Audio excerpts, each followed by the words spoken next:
Hello दोस्तों, आपका फिर से एक बार हमारे चैनल में बहुत-बहुत स्वागत है। देखिए, आज हम बात कर रहे हैं देखिए हमने पिछले लेक्चर्स में आपको बताया था प्रोफ़ेशन की इंट्रोडक्शन और प्रोफ़ेशन का आपका डेफ़िनिशन, ठीक है? अब आपको शायद उस लेक्चर में इतना क्लियर हुआ हो या नहीं हुआ हो, लेकिन अगर नहीं भी हुआ तो मैं आपको देखिए वहाँ यहाँ पे एक सम ऑफ टोटल एक छोटे ओवरव्यू में आपको ये थोड़ा समझा देता हूँ कि प्रोफ़ेशन क्या है।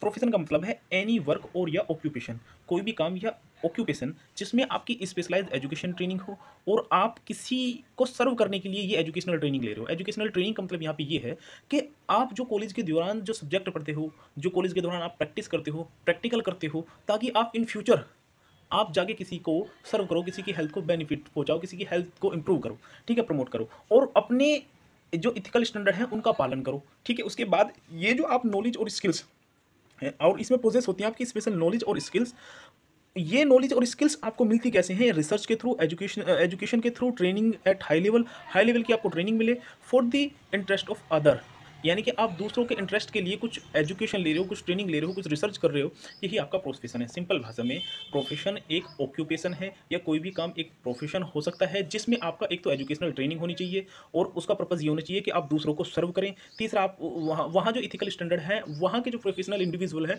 वो उसका पालन करें। तीसरा, ये सारी चीज़ें जो नॉलेज, स्किल्स, रिसर्च वगैरह ये सब एक प्रोफेशनल बंदे में पोजेस होनी चाहिए, ठीक है? और ये होनी किस लिए चाहिए कि ताकि आप दूसरों को सर्व कर सकें, दूसरों के इंटरेस्ट के लिए। तो प्रोफेशन कुछ भी नहीं है, सिंपल भाषा में ये है आपको जो मैंने समझाया।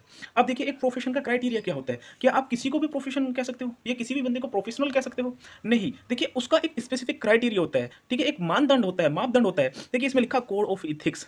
सबसे पहला क्राइटेरिया मैंने आपको समझाया था कि कोड ऑफ एथिक्स क्या है। देखिए इसके थ्रू के रूल एंड रेगुलेशन आपके जो गाइड करने के लिए बनाए जाते हैं, आपको उसी को कोड ऑफ एथिक्स कहते हैं। तो सबसे पहले आप ये देख लिए, कोड ऑफ एथिक्स होता है। दूसरा होता है स्पेसिफिक नॉर्म्स एंड वैल्यूज होती हैं। तीसरा होता है स्पेसिफिक क्राइटेरिया फॉर एंट्री, ठीक है? और चौथा होता है आपका कंटिन्यूअस प्रोफेशनल ग्रोथ और सिक्स होता है आपका बॉडी ऑफ नॉलेज। सिक्स होता है आपका सर्विस ओरिएंटेड, यानी कि आप किसी एक इंडिविजुअल को आपकी सर्विस इंडिविजुअल ओरिएंटेड है या ऑर्गेनाइज ओरिएंटेड है या आपकी कम्युनिटी ओरिएंटेड है।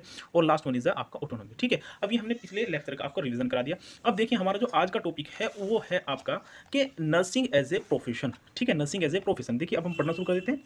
इसमें लिखा क्या है? इसमें लिखा ये है कि nursing is a unique profession, एक यूनिक प्रोफेशन है। नर्सिंग भी एक प्रोफेशन है in the health care sector, health care sector में focused on the care of individual, जिसका फोकस रहता है किसी एक इंडिविजुअल की केयर के लिए या उसकी फैमिली के लिए या फिर कम्युनिटी के लिए। यानी कि जो एक नर्सिंग डिपार्टमेंट है, नर्स वो एक इंडिविजुअल की भी केयर कर सकता है, आपका फैमिली की भी और आपकी कम्युनिटी की भी केयर करता है। अब देखिए इसमें आगे लिखा है nursing is an art and science and above all is a humanitarian services. ये आर्ट एंड साइंस है जो ह्यूमैनिटेरियन सर्विसेज प्रोवाइड करता है, ठीक है? आगे देखिए यहाँ पे लिखा है Florence Nightingale was the founder of modern nursing. यहाँ हमारी जो फ्लोरेंस नाइटिंगेल है मोस्ट रेस्पेक्टेबल हैं और इन्होंने ही आपकी मॉडर्न नर्सिंग की स्थापना की थी। Nurse play vital role in health care system of any country whose main goal are to promote healthy life, prevent disease, elevate suffering and rehabilitation individual, ठीक है जी? यहाँ आपको सिंपली ये बताया गया है कि एक नर्स बहुत ही अहम इंपॉर्टेंट वाइटल रोल इंपॉर्टेंट करती है कंट्री में। उसका मेन गोल जो होता है एक नर्स को वो होता है प्रमोट करना हेल्थी लाइफ स्टाइल, प्रिवेंट करना डिजीज से, एलिवेट करना सफरिंग, यानी कि जो सफरिंग है, पीड़ा है, उसको कम करना और रिहेबिलिटेट करना इंडिविजुअल को। यानी कि अगर किसी इंडिविजुअल को कोई प्रॉब्लम हुई है तो उसे पहली जैसी सिचुएशन में, नॉर्मल सिचुएशन में लाना रिहेबिलिटेशन होता है। Like other profession nursing also have fulfil the criteria of a being profession. और अदर प्रोफेशन की तरह ही आपका नर्सिंग भी एक प्रोफेशन है, क्योंकि ये जो एक प्रोफेशन का क्राइटेरिया उसको फुलफिल करती है, ये आपको पता होनी चाहिए, ठीक है? अब उसके बाद हम देखते हैं क्राइटेरिया। अब मैंने आपको बताया था कि क्राइटेरिया ये इसका बेसिक हर किसी प्रोफेशन का एक क्राइटेरिया है कि उसका कोड ऑफ एथिक्स होना चाहिए, नॉर्मल वैल्यू होनी चाहिए, स्पेसिफिक क्राइटेरिया फॉर एंट्री होनी चाहिए, कंटिन्यूअस प्रोफेशनल ग्रोथ होनी चाहिए, बॉडी ऑफ नॉलेज होनी चाहिए, सर्विस ओरिएंटेड होनी चाहिए, सर्विस आपकी कहाँ पे ओरिएंटेड है, और ऑटोनॉमी होनी। ये एक जो आपका प्रोफेशन होता है उसके क्राइटेरिया। अब नर्सिंग क्या इन क्राइटेरियो में आपका फिक्स बैठती है? क्या इसमें ये सभी क्राइटेरिया आते हैं? देखिए हम आगे बात करते हैं। देखिए अब यहाँ देखा है following point indicate nursing as a profession. अब ये बहुत सारे पॉइंट्स हैं जो आपको इंडिकेट कर रहे हैं कि नर्सिंग आपका एक प्रोफेशन है। उसमें सबसे पहली बात आती है ऑटोनॉमी की, ठीक है? अब यहाँ थोड़ा सा समझने वाली बात है कि one specific quality of a profession is that, एक स्पेसिफिक क्वालिटी ऑफ प्रोफेशन की ये है कि प्रोफेशन ऑपरेट होता है इंडिपेंडेंटली। ऑटोनोमस का मतलब खुद से, इंडिपेंडेंटली मीन स्वतंत्र रूप से। यानी कि एक जो प्रोफेशन होता है उसकी एक स्पेसिफिक क्वालिटी ये है कि वो खुद से ऑपरेट होता है, इंडिपेंडेंटली ऑपरेट होता है।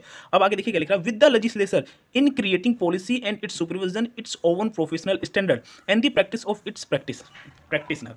अब इसने ये कहा है कि एक तो वो ऑपरेट इंडिपेंडेंटली होगा, दूसरा वो लेजिस्लेशन के साथ मिलके वो वाली पॉलिसी क्रिएट करेगा जो उस प्रोफेशन के हित में हो, जो उस प्रोफेशन को ग्रो कराता हो, ठीक है। और उसके जो सुपरविजन होता है, उसके जो प्रोफेशनल स्टैंडर्ड होते हैं और उसके जो प्रोफेशनल प्रैक्टिशनर होते हैं, उनके थ्रू उसका सुपरविजन होता है, ठीक है। अब आगे देखते हैं।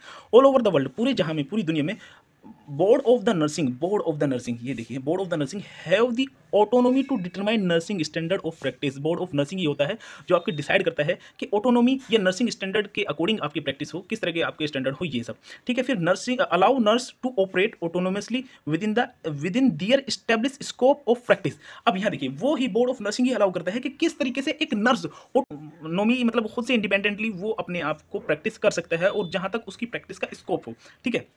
आगे देखिए, इन सम स्टेट, कुछ स्टेट्स में advance practitioners are able to embark on their own practice. कुछ स्टेट में खुद की भी प्रैक्टिस नर्सेस की देखने को आपको मिल सकती है। तो पहला ये आया कि आपका जो पहला क्राइटेरिया था ऑटोनॉमी का, वो एक प्रोफेशन का था, और नर्सिंग में भी ऑटोनॉमी होती है, ठीक है। ये आपका सबसे पहला है, ठीक है। सेकंड नंबर पे हम बात करते हैं कोड ऑफ इथिक्स। ये आपने देखा था, ये भी इसका एक पॉइंट था क्राइटेरिया का। अब कोड ऑफ इथिक्स क्या होता है, पहले सिंपली भाषा में उसको समझ लो। कोड ऑफ इथिक्स का मतलब ये है, कुछ आपके rule regulation law according to the profession, profession के हिसाब से बनाए गए हुए कुछ कानून नियम जो आपको गाइड करते हैं कि आपको प्रोफेशनल बाउंड्रीज में कैसे रहना है, आपको प्रोफेशन में किस तरीके से प्रैक्टिस करनी है, अपने प्रोफेशन को प्रैक्टिकली किस तरीके से शो करना है, और माल प्रैक्टिस, गलत प्रैक्टिस से कैसे बचना है, ये आता है आपका सिंपली कोड ऑफ इथिक्स।